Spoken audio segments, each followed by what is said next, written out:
Welcome to the Hynes Field and Court Improvements Community Briefing. My name is Allison Perlman and I'm the Project Manager for Parks and Recreation. Before we jump into our presentation, I'd like to go over a few how-tos and what to expect tonight. Next slide. Okay. So tonight's meeting is being recorded and will be available on the project website within a week. I want to acknowledge those who were able to make this meeting tonight. Thank you for your time. However, I understand how meetings can be challenging, especially this time of year. So please share what you learned tonight or direct your neighbors, friends, and family to our website for them to view the recorded meeting when their schedule allows. I also want to note during the presentation portion, we ask for you to keep your video and mic off. However, during the discussion period and in an effort to make this a little more personable, we ask everyone to turn your video on if you are comfortable with being recorded. If you're not, just keep your video off. Next slide. We want to ensure this conversation feels accessible to everyone and each one of you feels comfortable sharing your questions and comments. Please be respectful and mindful of others' time so everyone has the opportunity to participate. Keep questions project specific and not personal to encourage conversation, which is solution driven. Once you've submitted or asked a question, please wait till others have an opportunity to ask questions before submitting another one. And you can always set up a conversation with me. You can contact me through my email, which is allison.perlman@boston.gov, which is on this slide. And for those of you joining by phone, that's Allison, ALLISON, .Perlman, PERLMAN, @boston.gov. Next slide. We'd love to hear your thoughts, and there are several ways you can engage with us tonight. During the presentation, we may ask a few yes, no, or raise hand questions. Feel free to respond by using the nonverbal options. This can be found by clicking the participants button at the bottom of your screen, and that'll pop up a sidebar, which you'll see there on the right sidebar, the yes, no, and raised hand options.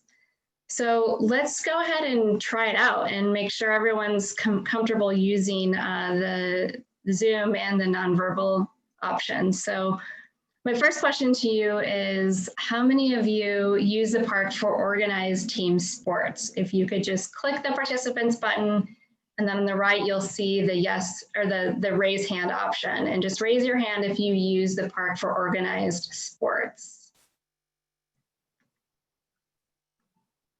Or yes is fine. Great, so it looks like there's several people that use it for organized sports. Oh, I got a thumbs down. I've never got a thumbs down before. That's really great to see. I'm glad it's about this question. Okay, if you could just put your hands down, click those off. And then the next question is, how many of you use the park for exercising and play? Great, so we have a few more that use it for exercising and, oh, yep, we're getting a lot. Okay, and then the final question is, how many of you use the park for events? Great, so there's a bunch of people that use it for events. So that's great. We have a great audience tonight. So you can really provide some great feedback on all the different ways that the park is used. Great, so in addition, if a question pops up in your head during the presentation, feel free to add it to the chat feed, which again, it's at the bottom of your screen. There's a chat, and then we'll make sure to answer it during discussion time. Please use only the chat for comments and questions related to the project. Also, during the discussion period, as I mentioned, we'll ask for you to turn your video on for those who want to join via video. We miss seeing everyone's faces, so hopefully this will get us closer to the regular public meeting.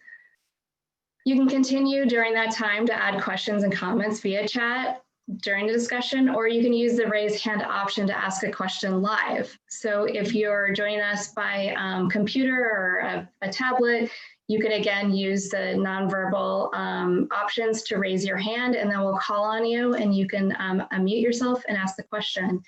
And for those of you joining by phone, you can simply press the *9 to raise your hand, and then we'll call on you to ask the question.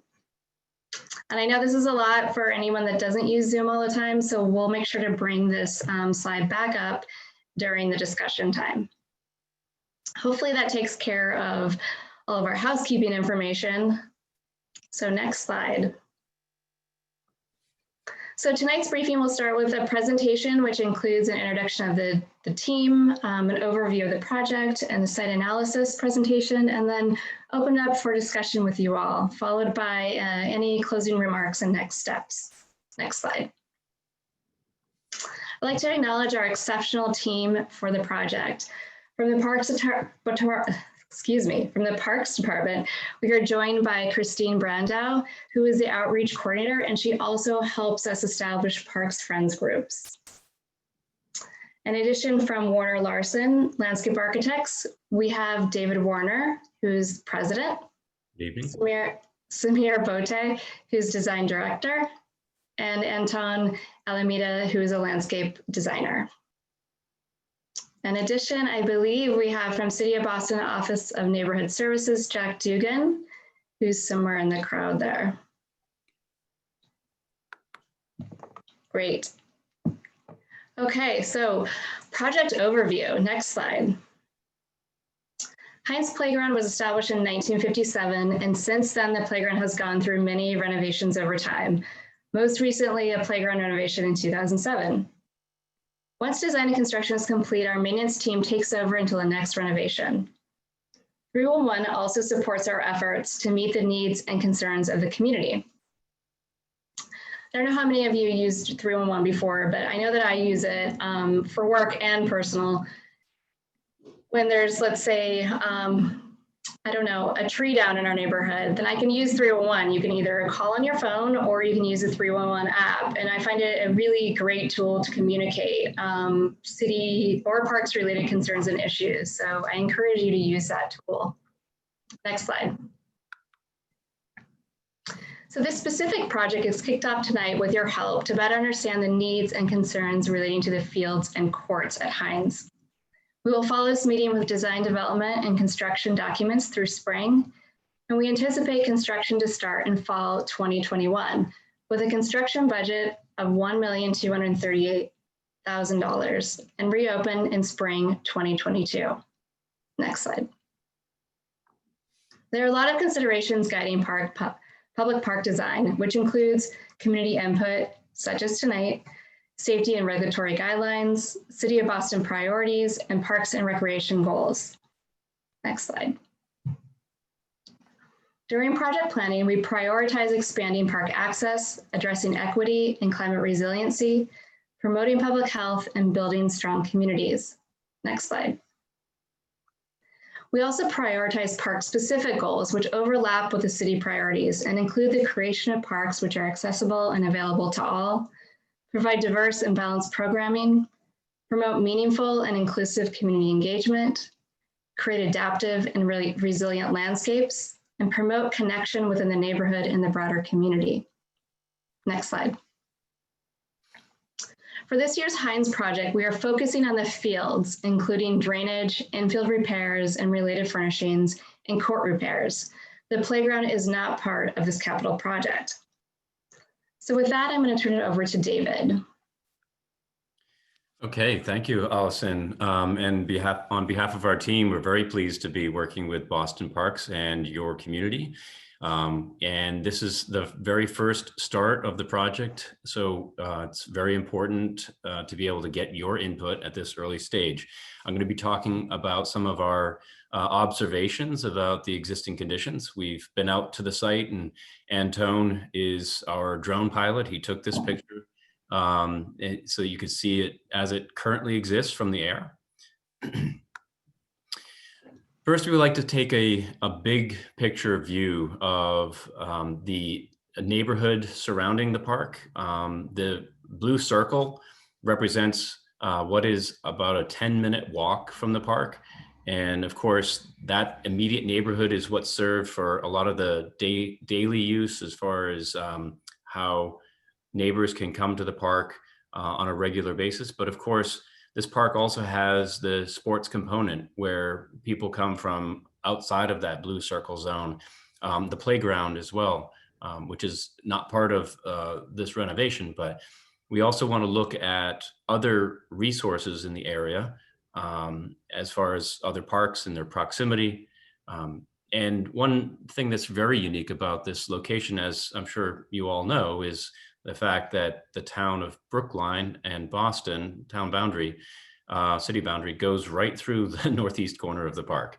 You know, this is pretty centrally located in West Roxbury and does have a lot of residential part of the neighborhood within walking distance. But zooming in, you can see the town-city line off to the northeast corner there. This is an overall view of the park where we've highlighted quite a few different things, but then we'll show you kind of how we break down our analysis in subsequent slides to this.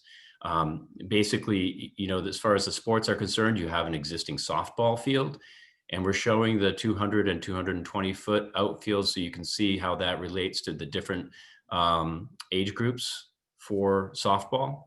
And then also the Little League field, which is in the southwest corner, has a better solar orientation and a northeasterly orientation. The playground, I think you can probably see my pointer, right? Okay, so the playground is up in this corner. We have not colored that because that's outside of the scope of this project. But then you can see the full-size basketball and the youth basketball court in the northwest corner. And we've highlighted a few other things in here. The benches that are spotted around the perimeter walkway, the lighting that is for lighting the walkway, not sports lighting, that continues around the walkway. You see here those yellow dots. I'm not sure how well those show up on your screens, but I'm pointing to them. There is a drinking fountain bottle filling station at this location, and the field area is currently irrigated. The water connection comes in at this corner of the park over here. Now this slide focuses on the access points. So how do you get into the park from the surrounding neighborhood? And so Ricker Hill Road is over here, and Courtney Road at this point, and then Grayton Road down here and VFW Parkway along the north edge. So you have all these points that you come in, and we're going to be showing you some photographs and how we've looked at those access locations in a little bit more detail. Some of them are accessible and some of them are not. For instance, this corner right here, which has a staircase, is not ADA accessible. The access off of VW Parkway over here actually comes in across the courts, whereas this walkway comes in through this green space, which is located between the courts and the playground. We also like to consider, when we're starting out and looking at the big picture, just really how the sun patterns, morning and afternoon, affect the use of the park. And, you know, people are generally familiar with the microclimates that you experience when you're in a sun pocket. That would occur more on the northern side of the park where, you know, it's south facing. What these lines represent at different times of the year, the angle of the sun at the sunrise and sunset. So sunrise being to the east, of course, and sunset to the west. This point in the middle of the park right here is where these arcs are drawn around. And what that basically means is that at sunrise on June 21st, the sun's actually coming up behind you if you're in this position, but in the winter, it's coming up in front of you. And that's what, you know, you have the low angle of the sun in the winter because of that. The topography is really quite unique at this park. And we were looking back through all of the records that Boston Parks has from the various renovations. And I think it was back in the 50s when this plateau was originally created. There was quite a bit of landform out there before, but the fields sit on a plateau that is slightly higher than the grade to the east, but mostly excavated into this slope around the north, west, and south sides. In fact, we see these slopes as some opportunities to be able to engage them in more activities, and we'll show you some ideas about that. so that this can be truly a multi-purpose park for the community. We're also, these spot grades that you see here represent actual elevations, so you can see how the grade changes. At this point, for instance, this is about a 5-foot grade change from where you enter the park and where the slope comes down to the fields. Now, these are little vignette photos of the different types of uses that we know currently occur at the park. Some of this information is obvious from what we've seen. Some of it is what we have been able to glean from activities that we've seen promoted online. For instance, movie nights, and the fact that school field days and the park is used for exercise. We do know the sports of Little League softball and an overlapping soccer field are used by the community, and we've gotten the permit data from 2019 from parks. And of course, walking and activities, because there is this really nice loop and it's accessible all the way around. It's really nice from a passive recreation standpoint for going and walking and sitting and enjoying the active recreation activities. So the Little League field is a 60-foot diamond, and it's 200 foot to the foul poles, or to the outfield area. The softball field, you remember how I showed you the 200 and 220-foot outfields? By showing you that, even though those aren't physically on the ground, you can see that even the high school girls fast pitch softball 225 does fit on the field at the same time that you can have a Little League game. But adult softball does not fit because the outfield is not big enough for that. But we know that based upon the permitting use at the park, that these are really just permitted for youth sports. And then the soccer field of U12 is what we showed in that rectangle of 135 by 210. So the permitted use of the field in 2019, which is really the last year that we have good data from, because this year, unfortunately, we haven't had the same normal park use that we would like to see. And what you see here in these two diagrams is how we have the court usage and the field usage. And reserved, so the softball field is the primary use. As you can see, it uses about the number of permitted events is about half of the activities at the park, and Little League is 30%. But I think this is basically because the permit program is largely around field use, and basketball is oftentimes used as a community activity outside of permitted use. Soccer, as you can see, is 10%. So I've got to move my image here over so I can see the rest of the screen. And over here, the reserved league types of youth softball, this is broken down a little bit more, where you can see the youth basketball is 6%, and youth soccer 12%, and adult softball, it is in here at 3%. And I suppose when they're using the field, that maybe the Little League field is not being used because the outfields would overlap in that instance. So here's a summary of the existing conditions that we've noted. And please be sure in the chat, if there's anything here that you think that we're missing, please make a note of that. We've noticed that the entrances at the park, at the perimeter, really are lacking a presence. They don't really have the kind of like the roadway or the walkway just sort of ends and then you come into the park. And, a lot of parks will have some more significance as far as entryway or signage. And so where is the main entrance to the park, I guess, is the question, and how does it relate to the community? The fields are actually in pretty good condition from my perspective, having worked on and having seen a lot of fields within the city of Boston, but we recognize that there are some drainage issues, particularly on the lower side off to the east. The backstops and the fencing is in fair condition, in our opinion. It's not falling apart, but the fabric has gotten distorted and bent in some of the lower sections of the backstops. The player benches themselves have, it was a nice detail, particularly on the Little League field, I think, having a low wall with the recycled plastic for seating on it. But they really could use some improvement. The basketball courts, particularly the large full-size court, has a lot of thermal cracking in it. And it's at a point now where we think it needs a complete pavement replacement, reclamation, in order to be able to provide a new uniform surface. The park lighting is in fair condition. It's pretty standard for a Boston park. It's been upgraded to LED. There is no sports lighting at the fields, as I mentioned previously. And the walkway loop, I think the pavement itself is in fair condition. It's graded well. It does provide a nice connection all the way around the park.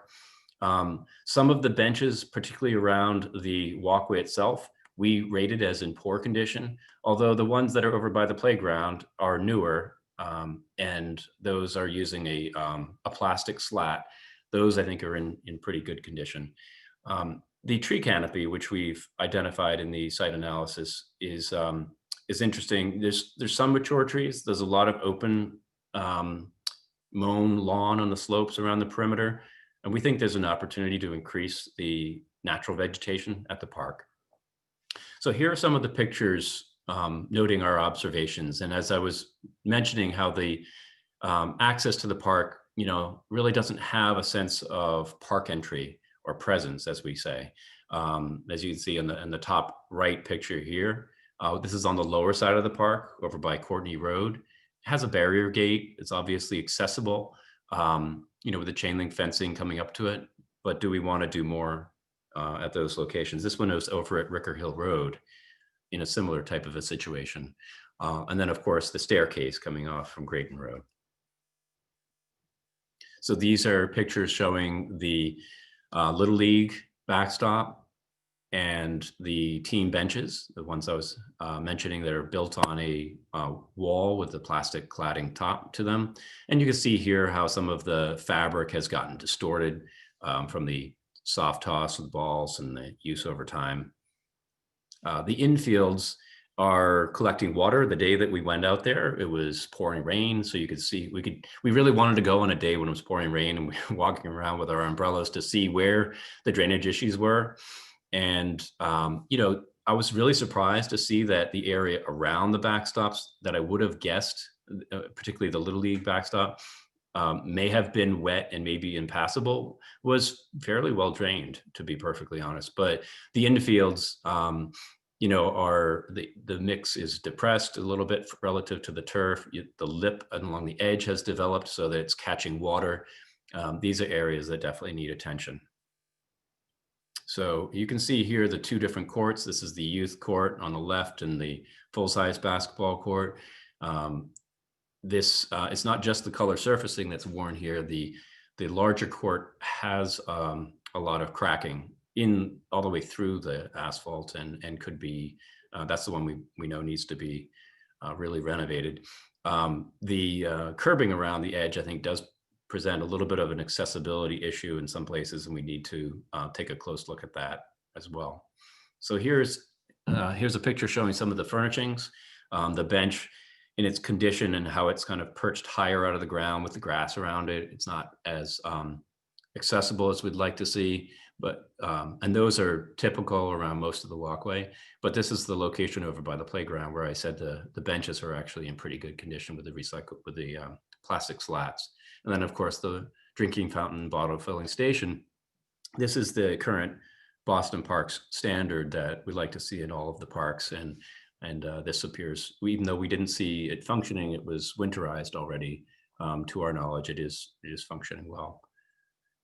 So here's where we start to talk about some fun ideas where, what else can the park be? Of course, as Allison said, the core program for this renovation is focused on the fields, the drainage, and the basketball courts. But while we think about this park renovation, what other opportunities are there that may or may not be able to be incorporated at this time? We wanted to just introduce you to some of the thoughts that we had. So where the park slopes, in this corner or perhaps over by the Little League field, there's really an opportunity to make the spectator experience and even just an experience for school kids coming over to gather, and use it as an event space to have some structured seating. And we think that, these low walls that are cut into the slope really present an opportunity for that type of experience, whether it's related to the sport or related to some other type of gathering. You know, is this something that we want to think about including fitness, either, as a group activity where you can see fitness equipment structured together, or perhaps there are stations that are spaced out along the walkway?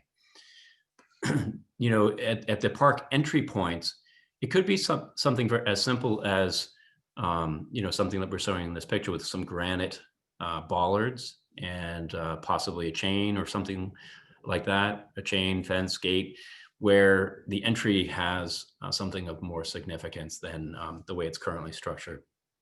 And then when it comes to the tree canopy, as Allison was mentioning, it's part of the city's long-term goals with regard to climate resiliency, is having more vegetation, more biodiversity in the public open spaces within the city. And we're looking at the possibility of the slope between the walkway and the perimeter of the park as an area where that could be enhanced. Maybe that's done in a way where it's both canopy, but it's also some more natural vegetation at the ground plane. And this picture here, I believe it's at Millennium Park, where the edge can be mowed. So you have clean, open, visible spaces, but you also have a place where natural vegetation can take hold. And here are a few more images that kind of drill down into these details, where you can see the sloped lawn type of an amphitheater with the structured tiered seating. And where you have right now, you've got some benches over by the playground. This actually shows some tables and chairs, and it's not currently in the scope for this project to do something like this, but we just wanted to show this example. It's over at Little Scobie in Roxbury, and that's a project that we designed with Allison a few years ago. Outdoor fitness, like I said, could be a group type of activity, as is one location. It sort of resembles the experience of going to a gym. You could have, something where a trainer actually can instruct multiple people at one time, or it could be stations that are along the pathway. And then this is the same image that we showed before about, increasing the natural vegetation. So as far as site amenities, here are a few other examples of, what we might want to think about for replacing the benches or replacing the team benches at the ball fields. And, these are things that if you make a note of what we're calling them here, if in the chat dialog box, if you have opinions that you like or you don't like, different materials or different types of configurations, it would be really great to hear from you. Oftentimes people, for instance, are saying they like benches with backs because they're comfortable, particularly older people when they sit. If the bench is comfortable and has a back, then they can sit there for more comfortably for a longer period of time. Other times, benches with backs, maybe, with kids sitting on the back itself with their feet on the bench. A backless bench actually provides the opportunity to kind of control that activity. We're also thinking that at both of the fields, there is the possibility to introduce shade and shelter for the dugouts. You've got your team areas, but there really isn't an opportunity right now at the park to be out of the sun or out of the rain if a passing shower comes by while you're at the fields and using them for softball or Little League. And these are just a couple of other examples where seating is, basically fixed in place, or possibility of having some movable furniture that would need to be monitored, locked up if it was going to be left in the park.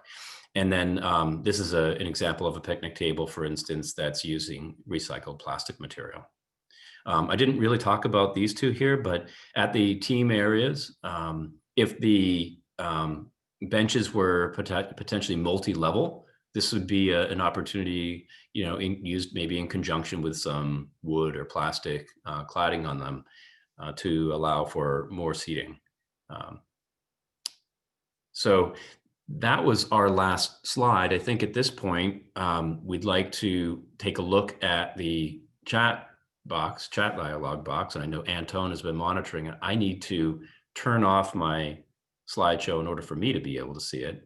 And then I'm going to start reading through them and answering questions. Then Allison, I think would it be after that or at this point, we're asking everybody to turn on their cameras? Or? Yeah, so you're still sharing. So if you could stop sharing the presentation, then we can get everyone up. And if you feel comfortable turning your video back on, I would love to see your face. So we can kind of open this up to conversation. So as I mentioned, you can go ahead and type in comments or questions in the chat. We have one chat and that's it. So I would love to see more. And then also, if you just want to ask your question live, you can raise your hand and we can unmute you and call on you. We are very interested to hear your feedback. I'm sure that you have a lot to say. It's always just hard to get people started talking. So Lauren has her hand up.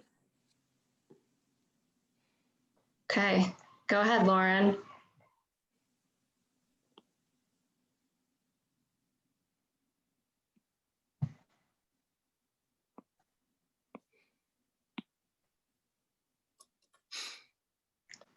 Can someone unmute her? Yeah, I'm trying to do it now for you. Oh, there we go. Thank you, Christine and Allison.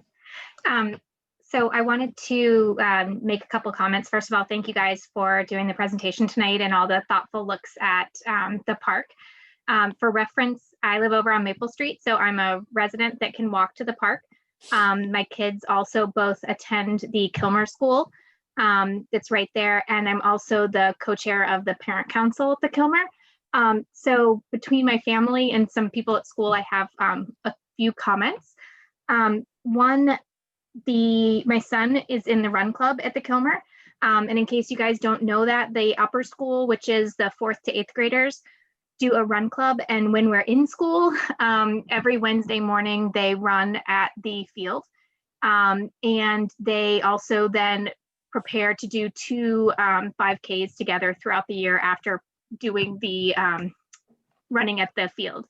So the things that they had mentioned from a run club and perspective, my son was saying that they right now base their runs on how many laps they do, but they don't know how long they've run and how much they've run. So once we get the new pathway paved, maybe either markings on the pavement or some kind of signs so that the kids, in addition to the laps, can say, I ran however many miles it is, because that would really get them thinking more about their 5Ks. The other comment that he had is right now the drinking fountain that you showed is over near the playground. And because they come from the Weld side, they frequently, when they're done running, don't have time to run all the way over to the playground to refill water bottles before going back up to school. So he was wondering if there was a way to have one more associated with the field and on that lower level than over by the playground, or in addition to the one by the playground. His other comment was that he felt like there was not a lot of access to the field level, and was wondering about handicap accessibility was one of the things he was wondering about that he's noticed when he's out there. So that was my son's comments. My daughter is a skateboarder, and frequently they like to skate. The kids have scooters and skateboards, especially in the youth basketball court that you guys were talking about. But obviously the condition is not great, which you're looking at. But what they were wondering is there a potential, not quite at the level of Little Scobie, but is there a potential for some interesting curbs or some way to do a ball return at the end of where the hoops are that could be a small skate component for kids? Is one of the things they were asking about. And then as a co-chair of the parent council, one of the concerns that we have is the access for the school getting to the field. And like you showed, Grayton Road is the one really not accessible entrance, and it's an inclusion school. And so right now, their options are crossing Weld, which is pretty busy, to Grayton and then downstairs. And there's no crosswalk. So I don't know if there's a potential to work with BTD on potentially adding a crosswalk there. And I know that there's a crosswalk at Russet, but as you cross Russet, there's not a really great accessible route down the sidewalk there either, based on light poles and other things that are along that route. Plus, it takes them way out of the way, whereas they could just cut straight to the field from Grayton. So those are just my thoughts and comments. That's great. Thank you. I was just looking on Google Earth while you were talking about those intersections. Allison, do you want to let Diana? That's super helpful to hear, Lauren. And I love that you are bringing in your kids and getting their advice too, because this park obviously is a lot about youth. And I can see, because so many people are donating by video, I can see that there's kids in the meeting also, which is super awesome. Hey guys. So feel free to ask questions or add comments as well. I'm going to start reading some of the chat while we wait. If anybody wants to raise their hand, we can call on you. But a couple of people have asked about a restroom. And Allison, I might toss that one to you. Of course you're going to. That's the tough one. Yes, so we certainly didn't have a restroom in the scope for this park. Adding a restroom would be pretty considerable to the budget. I know that in the past, we have few playgrounds that have restrooms, and part of it isn't just the capital construction cost of adding a restroom, but also the maintenance piece of it, and the safety and security around it. So, you know, I'm happy that somebody brought it up. I understand that like youth is out here and they need somewhere to go to the bathroom. And if they don't have a place to go to the bathroom, we all know what happens. So, you know, maybe it's that we can, you know, think about adding some kind of structure. If we did some kind of contract with porta potties, if you would be open to that, or I'd love to hear kind of more of your openness to other options besides actual built restrooms, but rather porta potties or something that comes in seasonally. Are portable toilets used for the permit holders on the fields during the summertime? I don't know the answer to that. I don't either. It would be through the permit holder. Okay, but I see someone shaking their head no. So another comment was about using the southeast corner, the bottom right, for winter sledding. And that has gotten some support as well. Let's see, dog issue not even addressed. Okay, so ditto on sledding. I think that knowing that sledding is an important activity in that lower right corner, and that would make sense because that slope is north facing and the snow would last longer there. So that's, and it's also a higher slope. So we'll have to make sure that we don't put anything in there that prevents that from going away or makes that go away. So let's see, somebody, okay, I'm gonna scroll Diana's hands up, ready to go. Great. So we're gonna let her speak. Go ahead, Diana. Thank you.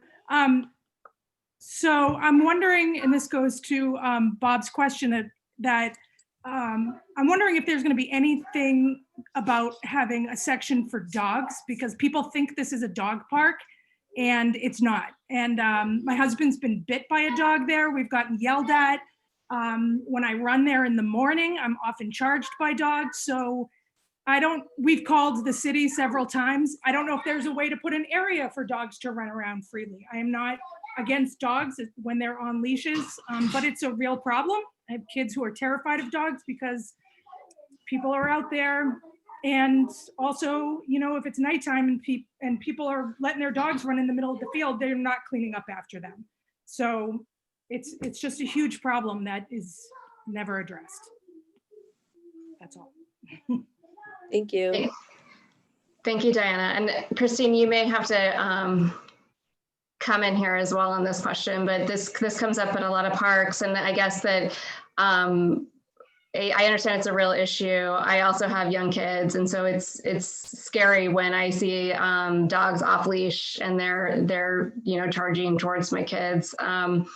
So I completely understand that issue. And I think that the challenge, though, is that if we were to create, the park isn't that big. So if we were to create a small area for dogs, dog users likely wouldn't use it because it's so small. Often they use the parks because they want to get their dogs out to run.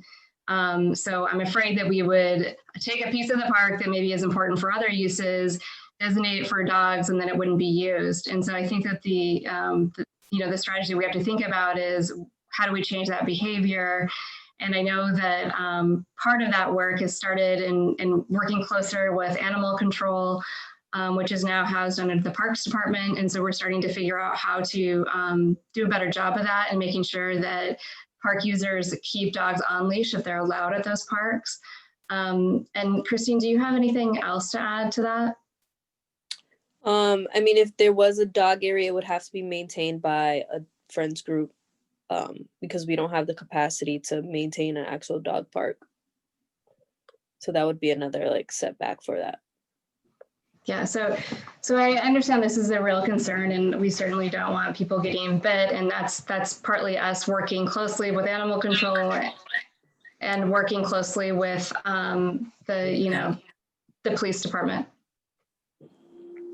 Okay, I'd like to catch up a little bit on the chat here. So Robert mentioned several trees should be removed, currently in decline, white pines in parentheses. Yeah, we'll have to evaluate the trees for their structural integrity and whether they're a hazard and if any should be removed. I do think that planting more trees that are appropriate species is something that's a good goal in terms of increasing canopy and biodiversity. So Mike Burke was, I think, responding to Lauren when she was talking about a crosswalk and a light for crossing from Grayton to Grayton Extension. So any work outside of the park in coordination with other departments like BTD, I think I'd have to rely on Allison to maybe speak to that, whether that's something that's done here or is done under a separate arrangement. So we work the light is certainly a bigger issue, but the crosswalks, we work with Public Works on the Safe Access to Parks program that they have. So certainly is worth bringing up to Public Works and seeing if we can get a crosswalk there. And we can also bring it up at that time with BTD and see if there's any plans in the future for lighting a light to happen. Field lights would be an issue due to nighttime noise. There is no plan to add sports lighting to these fields as part of this project. So just so clear. The gates on VFW should be magnetic, so they close automatically. Too often they're left open, and lots of kids running around near the playground and could have balls chased out onto this very busy road. I think we could certainly take a look at that. I think we're looking at the gates and the access to the parks, to the park. Sorry, shade for baseball seats, but nothing for the burning playground is another comment. I think we made it clear that the playground portion of this site was not part of this particular capital improvement project. I don't know if there's anything more to add to that from the city standpoint. I mean, if I can fit another tree in there, then I will, for sure. Because it's, adding a one tree isn't too much work. And it's important to start thinking ahead because it does get really hot. So I get it. So we'll take a look and see if we can add a tree or two to the playground. Okay. Is bike riding allowed? Sorry, Dennis has his hands up and he's been waiting patiently. Okay, I can pause on the chat. Thank you. Go ahead, Dennis. You're still muted. Need to unmute yourself. Am I unmuted? Muted now? Yes. Okay. Yeah, so first of all, I wanted to echo some of the things that have already said. The need for bathrooms, the great space that it's always been traditionally a sled area are all great ideas. And other concepts like addressing dogs in the park is also a great idea. And I understand the limitations of the park. But what I really want to talk about quickly is youth sports. I'm currently the president of the Parkway Little League in West Roxbury, and we are permitted for that field annually. And what I want to kind of say is I'd like to see the Parks Department and the consultants take a larger look at the park space in West Roxbury as a whole. We're about to embark on 2 major renovations of park space in West Roxbury at Hynes Field and in a couple of years at Billings Field. And if a more comprehensive look in how these fields work together and how they address the growing and expanding youth sports in the neighborhood, if we don't look at those things, besides looking at how things are permitted now on fields that were built in the 1950s, then we're not planning for the future of youth sports within our park system in West Roxbury. So, and what I mean by that is these fields and other fields with West Roxbury, they seem to be traditionally built with a baseball, softball, and a Little League field. You can look at Billings, Draper, and Hynes. They all exist with Little League, softball, and a more comprehensive look should expand also some of the other sports that have entered the neighborhood since the 1960s, which is lacrosse and flag football and other areas that are vying for field space while addressing still the needs of softball, Little League, and other sports that currently existed. We currently fight for field space across West Roxbury. We're currently tripping over each other. Us in Little League, we're very blessed to have our own private complex for games, but because we have 750 participants, we're also practicing on city fields, whether that be Hynes, Billings, or Draper.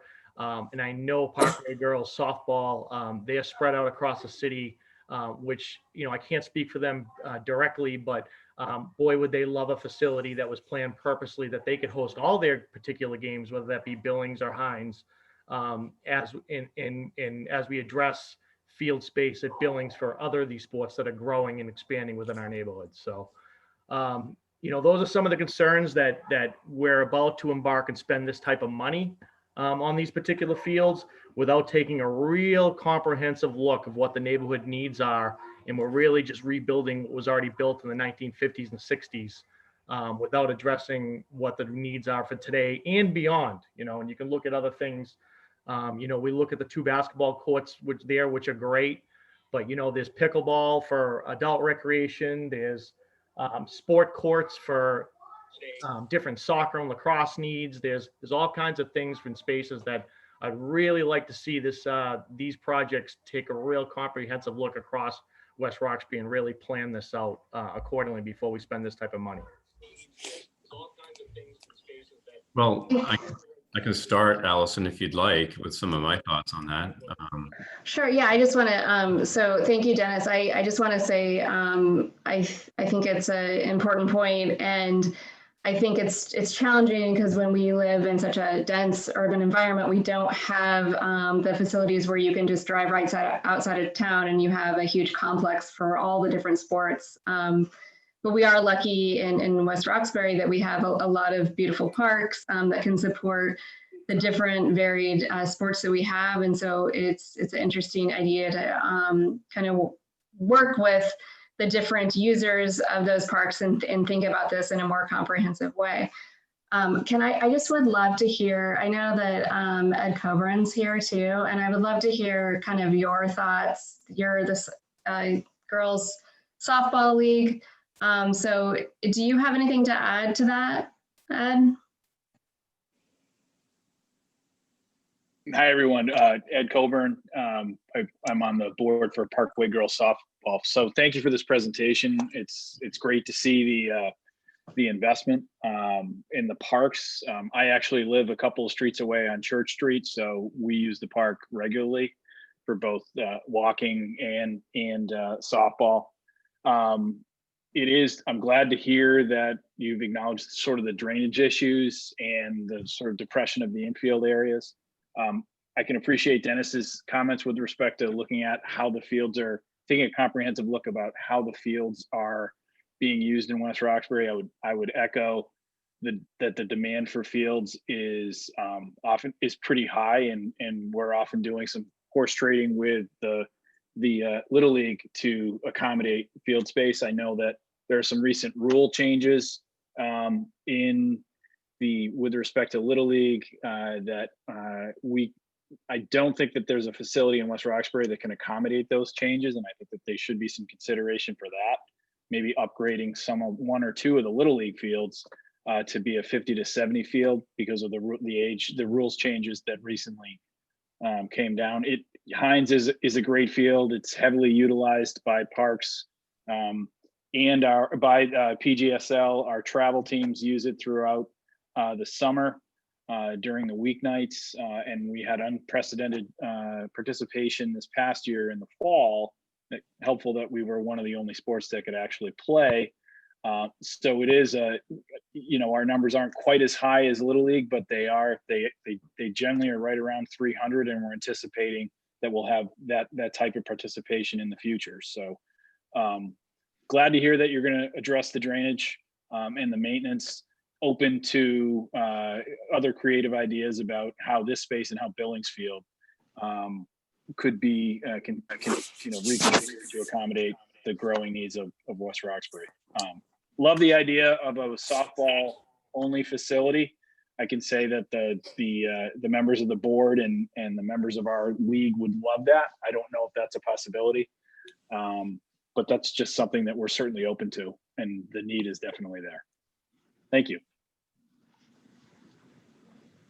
So Allison, my comments relative to this was, we do know from the permit records in 2019, that Little League and softball are the primary permit holders. And I heard lacrosse and flag football as other increasing users. And how do we kind of get a handle on, what that demand is now and what it might be, where it might be headed, I think and those are something that could be like an overlay perhaps on the outfields for these. We could look at the field sizes and see what fits from an overlay. The park is what it is in terms of its size, of course. So we'd be able to see what these field sizes would do if overlaid on it. And then it comes down to permitting, in terms of who gets to use it at what time, because they would be obviously using the same grass surface that's being used by Little League and softball. Mm-hmm.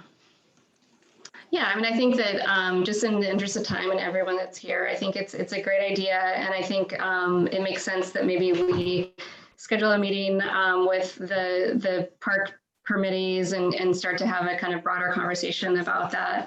But I need to obviously take it back to the commissioner and discuss with him about it. So I appreciate you guys bringing it up here at the committee meeting tonight, and I'll make sure to get in touch with you. Okay. So going back to the chat box, I can see other comments that are, some of them are detailed suggestions, and this chat is something that we have a record of and we'll be able to refer back to. But options for alternate waste receptacles, one near Courtney Street access point is open area and typically pretty potent.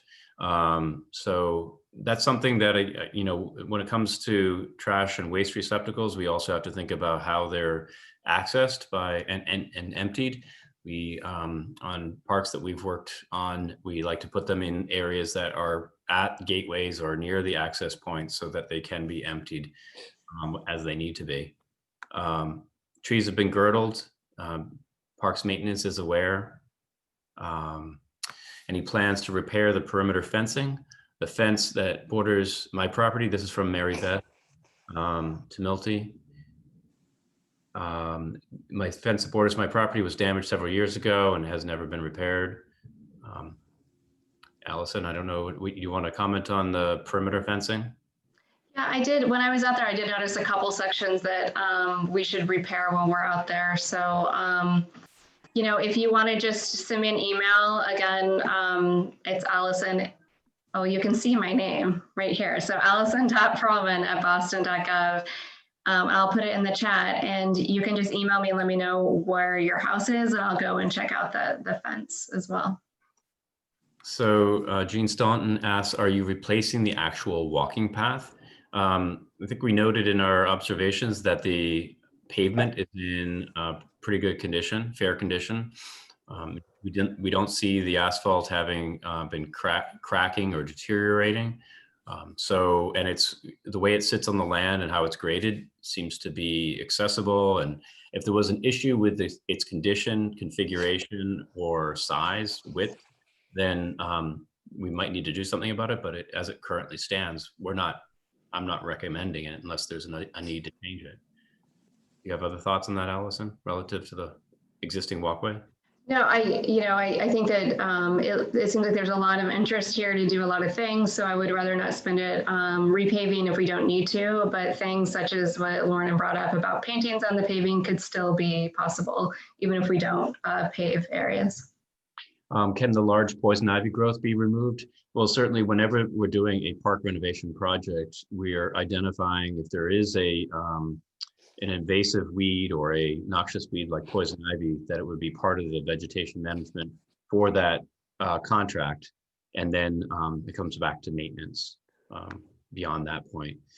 There's a request to remove the big rock on the Ricker Hill entrance. And I imagine that is for a vehicular barrier. I think we had that in our slideshow. And I don't know if we want to get more specific about the reason why it's a problem. He wants to articulate that in another comment or something. The ash tree grove is wasted space and not used except entry. Okay, so this is over by the VFW Parkway between the court and the playground. It is quite a nice space, I think, and perhaps it can be activated more with seating to take advantage of the fact that it is a nice treed, shady area. We can look at that. This is, again, at the very early stages of listening and absorbing all of your input. So thank you. Is there still talk of having pickleball lines drawn on one of the basketball courts without nets? I know lots of people would love it. We are actually seeing a real trend in pickleball in a lot of communities. So if it's pavement markings and it's open, free play, unpermitted play, it seems like something that certainly could be considered. And spectator seating around the courts, really some great league games there in the summertime. So yeah, we'd like to get an understanding of just how many people gather and might want to sit, whether, you know, these could be like a 3-row bleacher or something that accommodates 40 or 50 people. That might be nice. Understory plantings should only be planted if they can be maintained. I would agree with that. I think what the maintenance that we're talking about there would not be the same type of maintenance of an ornamental landscape around your residence. It is kind of a managed wildness we're talking about potentially, where it gets mown once a year, but then it's allowed to be more natural vegetation, with the exception of, say, that 5-foot wide strip along the walkway where you have this clean appearance to the edge. It is a different type of aesthetic than you're used to out there, but it is something, if you allow vegetation to develop around the periphery like that, that can support biodiversity. And also if there's canopy involved, you know, it can produce more shade and carbon sequestration. So we'll find the right balance as we work through this. We appreciate the desire to upgrade entrances, but in my opinion, that's secondary to major drainage issues to all parts of the field, not drying out for days after a storm and mud pools in both fields. Clearly, we need to get a little better understanding of where these issues are. When we were out there on the day that was raining and didn't see substantial ponding or erosion, I need to get a better understanding of where this prolonged wetness is so that we can address it. There was a renovation back in the 90s where there was a fairly extensive under drainage system put into areas that had been identified as chronically wet at that time. But we need to evaluate that further. And I think if there's, you know, so Brian, I think if you are able to help us understand where you see those concerns, that would be very helpful. Even like in an email to Allison as a follow-up. Yeah, so the basketball courts, the large basketball court, we are actually out there and walking around on that pavement when it was raining and saw shallow puddles. So when the larger court gets repaved, we can correct the surface pitch on that. The smaller court may just be a crack and recolor. So there's limited ability to do, drainage improvements. We can do some patching, but not substantial regrading on that one, if that's the case. So let's see, the court memorial area needs improvement. And not sure if it was addressed, but is bike riding allowed here? So thank you, Peter, for bringing that up again. It was a comment that was made earlier, and I don't know the answer to that. I don't know if Allison knows the answer to that. Yeah, this is always a mystery to me in Boston Park. So I think in our smaller parks such as this, we typically don't allow bike riding just because of the user conflict that potentially could happen. There's a lot of people that run and walk on the pathways there. But also, I would have to say that if you're teaching your kids how to ride bikes at the park, we're probably not going to kick you out either. Okay. And thank you, Lauren. You've pointed out that there may be more issues on the youth court than just cracking. It seems like there are issues with tree roots and moss growing due to moisture. So we'll have to take a closer look at that. I know that, Allison, there is a possibility, right, of getting potentially some various courts money from that project to be able to allocate to this. Yeah, I think I was looking to see if we could get some kind of seal coating money, but it wouldn't deal with significant cracks or issues. So we'll have to take a look at that. And Robert has his hand up. Okay, great. Go ahead, Robert. Oh, thank you. David, thank you for the presentation and all the work everyone's doing with the Boston Parks Department. Just in terms of that understory layer, really the main concern is ongoing maintenance. Mm-hmm. I guess the best example of a current condition is a large forsythia hedge that is currently on the park side. Great place for kids to go in, play. It's a fort. However, it's a trash collector. It's never cleaned up. Mm. It's a glass collector that's smashed, never cleaned up. And so if more of that or something similar to that is planted, it's going to be an issue. Even within the playground, along the fence line, with the invasive trees growing through, if you climb into some of those areas, you'll find bottles of booze, you'll find broken glass, and those are only the two pockets where this is happening. Mm-hmm. So it's really maintenance. We $1.2 million goes a long way. It's not maintained. Mm-hmm. It's flushing it down the drain. So I think that point is very well taken, and we want to make sure that the park improvements that we're making are sustainable, not just from an environmental benefit standpoint, but also from how parks maintenance is able to take care of it. So we'll be, working closely with Allison to make sure that the maintenance folks who are responsible for this park are in agreement with and commit to taking care of what, if planting improvements are being made, that they're capable of doing that and have a plan in place to do it. Thank you, David. And I think the vegetation we were thinking of would be something that could be mowed completely down, so that it wouldn't end up becoming this sort of really out of control wild area with woody species that, I hear you loud and clear in terms of how trash kind of gets into those areas. It's out of sight, out of mind if you're not getting into it, that it's something that's difficult to maintain. But if it's being cut once or twice a year, that area then becomes fully visible again, and the trash at that point can be cleaned up. You also mentioned that the slope behind the Little League backstop is kind of messy. It's a bit of a rough grassy area. I agree. What were you thinking needed to happen there?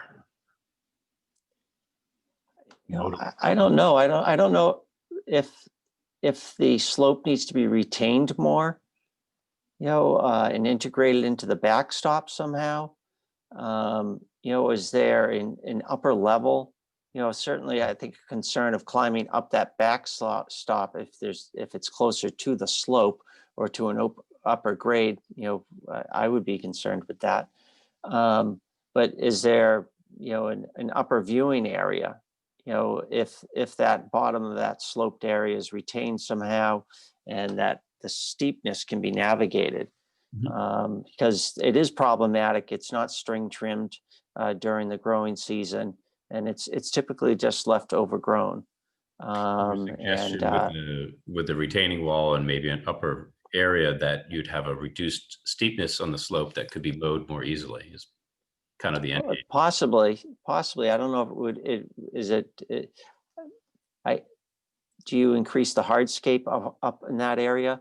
You know, it is a nice vantage point. It's one of the higher points within the park. You know, I'm not sure, but I think something creative could be done just so it's just not leftover space, you know, that's really not maintained. Okay, thank you. We've got a couple of more messages. Let's see. So there is a request for side-by-side trash and recycling, and I know Parks has that in some of their parks. It does make intuitive use for somebody who might have some trash and some recycling at the same time to be able to sort it rather than walking from point A to point B. I'd like to think that we could consider that here. Yeah, I just want to add that, so we're slowly rolling out recycling in the parks. I don't think that we have the maintenance capacity right now to do recycling in all parks, but we're planning for all parks to have it. And so any new trash receptacles that go in will create a pad to make sure that there's space for that recycling unit to go in once we get to that point. Okay, great. And let's see, Joanna sent me a message saying, don't get rid of all the forsythia though. We love it and the kids love to play in it. So, well, you know, I think that maybe it comes down to, you know, reasonable quantity and maintenance so that it doesn't become a problem with trash. And it's a tricky balance, right? Because obviously forsythia is something that likes to grow quite aggressively. So how would you address with landscaping to prevent teens from hanging out on the Grayton Road stairs? So my impression when we were there was that those stairs were pretty open, pretty visible right now, and usually maintaining open sight lines to the space, and you have pretty good sight lighting around the perimeter of the walkway, that if kids hang out there, then they're, you know, within view and in an area that's lit. I don't know, is that a problem? I guess it, you know, in terms of the community members that are here on this call, have you witnessed this being something that is making it, you know, unacceptable, a condition where you're not able to enjoy the park for other activities, so with little kids, or I guess I'd like to hear more about that. I don't know if it's a landscaping solution, I think is what I think I'm getting at. Yeah, and I would have to go back and look at it. I don't remember that being, I remember it being the same as you did, David. So we can take a look at it and see if there's further maintenance that needs to happen. But yeah, we'd love to hear from the rest of the community too, and understand that problem a little bit more. It might be more of a noise issue. Yeah, Just hanging out at different hours of the night. You might be surprised, but you know, certainly fireworks are an issue, but definitely in the springtime in COVID, I think it was citywide, regional wide, and probably in most cities. But I think it's really a noise issue. And, one of the reasons why there aren't that many benches, in certain areas, because they were removed purposely, because of the noise, and neighbors, it would be going on all night, with people hanging out. So Allison, before we wrap up, and it seems like we've gotten to the comments in the chat box, I'd like to see if there's a way that we can poll the current audience. We're going to be sending out a survey that will be distributed electronically, and it'll go to the entire community, and you can share it with your friends and make sure we get as much input as possible. So this is really just more of a straw poll to give us a sense of the people on this call, what your interests are relative to some of the ideas that we shared with you.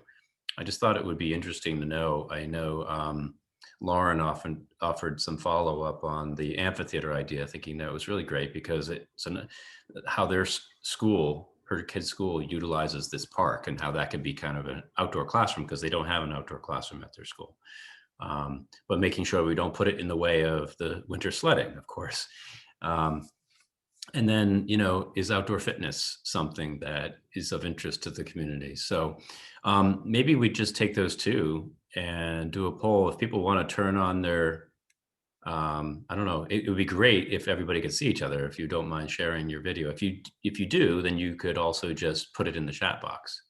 But let's start with the amphitheater type of structured seating that we showed you a couple of different inspiration photos. Is that something that you are in favor of, indifferent, or opposed to? I guess we'd like to see if you're in favor of it, maybe thumbs up. And if you're opposed to it, we could do a thumbs down. Shall we, anybody like that idea? Okay, I'm seeing 1, 2, indifferent, 4, 3. I see 3 thumbs up, 4 thumbs up. Okay, well, that's good. And Diana, I think that's an indifferent, or is that thumbs down? Indifferent. Okay. All right. Good. Thank you. How about outdoor fitness? And this could be either configuration, whether it's a station or it's a grouped activity. Outdoor fitness is a good idea. Okay. 1, 2, 3, 4, 5. Good. And are we getting anybody putting that in chat? So, and of course, be sure to put any further ideas that you have, or feedback that you have on what we've shared with you. I think it's, like I said, this is the beginning step. It's also the type of project that doesn't have a detailed design component like a playground does, where we would have a lot of follow-ups. So this is an opportunity, when we send the survey out afterwards, to be able to continue to provide feedback at this beginning stage. But once we get into the design and construction, as you saw, construction documents, as you saw on the timeline, this thing's going to be moving forward to that process. So this is the stage where really your input is going to be most influential to the outcome. Allison, did you want to have any more? Yeah, so I just wanted to add that I just added the website into the chat, so you guys can access the website that way. And we'll have the online survey up in the next couple of weeks, so we can share with everybody. And hopefully you can share with your friends and neighbors who also use Hynes Field, so that would be great. So that's next steps. And then, we'll also reach out to the permittees of this park and think about, maybe, is there an opportunity for a more comprehensive look at some of these West Roxbury parks?